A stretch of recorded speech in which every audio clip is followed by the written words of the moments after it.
ఈరోజు మనం జాతకంలో విద్య ఎలా పరిశీలన చేయాలో తెలుసుకుందాం. జాతకంలో విద్య పరిశీలన చేసేటప్పుడు మనం గమనించాల్సిన విషయాలు ఏంటంటే లగ్నం, లగ్నాధిపతి, దశమం, దశమాధిపతి, దశ, అంతర్దశ, గోచారం. దశమ స్థానం ఎందుకంటే ఉద్యోగ స్థానం దశమ స్థానం అంటే మనము దశమం అంటే 10వ స్థానంగా మనం చెప్తాం కదా. సో ఈ దశమ స్థానం అన్నది పరిశీలన చేయాలి.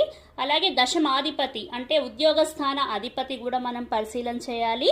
దశ అంటే ఇప్పుడు నడుస్తున్న దశ ఏంటి, అలాగే అంతర్దశ అంటే సబ్ పీరియడ్, దాంట్లో అంతర్దశ ఇప్పుడు జరుగుతున్న అంతర్దశ ఏంటి, గోచారం అంటే ఈ రోజు ఉన్న భావాలు, గోచార భావాలు ఇవన్నీ కూడా లెక్కల్లోకి తీసుకొని మనము విద్య అన్నది అంటే జాతకంలో వాళ్ళు ఏ విద్య చదివితే ఉద్యోగం త్వరగా వస్తుంది అన్నది మనం ఇక్కడ గమనించాలి.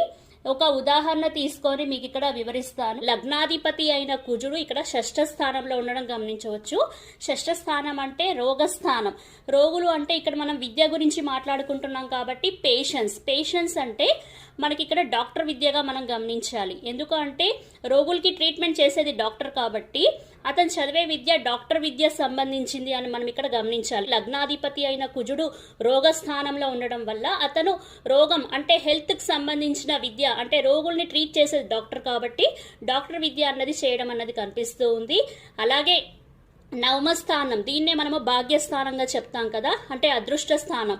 అదృష్ట స్థానంలో ఈ 5 గ్రహాలు ఉండడం వల్ల కూడా ఇతనికి జాతకంలో డాక్టర్ విద్య అన్నది క్లియర్గా మనకి కనిపిస్తుంది. ఇలా మనము పరిశీలన అన్నది చేయొచ్చు. అయితే జాతకంలో విద్య పరిశీలన చేసేటప్పుడు నేను ఇందాక చెప్పినట్లు ఫస్ట్ లగ్నం, తర్వాత లగ్నాధిపతి, దశమం, దశమాధిపతి, అలాగే ప్రశ్న సమయం కూడా చూడాలి. ప్రశ్న సమయం అంటే వాళ్ళు అడిగిన ప్రశ్నను బట్టి కూడా మనం క్యాలిక్యులేషన్ అన్నది చేయొచ్చు. తర్వాత ఇప్పుడు నడుస్తున్న మహాదశ, తర్వాత అంతర్దశ, గోచారం ఇవన్నీ కూడా లెక్కల్లోకి తీసుకొని మనము ఈ జాతకంలో విద్య అన్నది పరిశీలన అన్నది చేయాల్సి ఉంటుంది. దశమాధిపతి ఎందుకు మనం ఇక్కడ పరిశీలనలోకి తీసుకుంటాము అంటే అతడు ఏ వృత్తిలో రాణించగలడు, అంటే అతనికి ఎటువంటి ఫీల్డ్లో బాగుంటుంది అన్నది మనం నిర్ణయించేది ఏంటంటే ఈ దశమాధిపతి. గుర్తుంచుకోండి, దశమ స్థానం కాదు, దశమాధిపతి అంటే ఈ దశమ స్థానంలో ఏ గ్రహం దశమ స్థానం ఏదైతే ఉంటుందో ఆ స్థాన అధిపతిని మనం పరిశీలన చేయాలి. అతను ఏ వృత్తిలో ఏ ఫీల్డ్ అయితే అతనికి బాగుంటుంది అన్నది మనం అక్కడ క్యాలిక్యులేషన్ అనాలిసిస్ అన్నది మనం చేస్తామన్నమాట.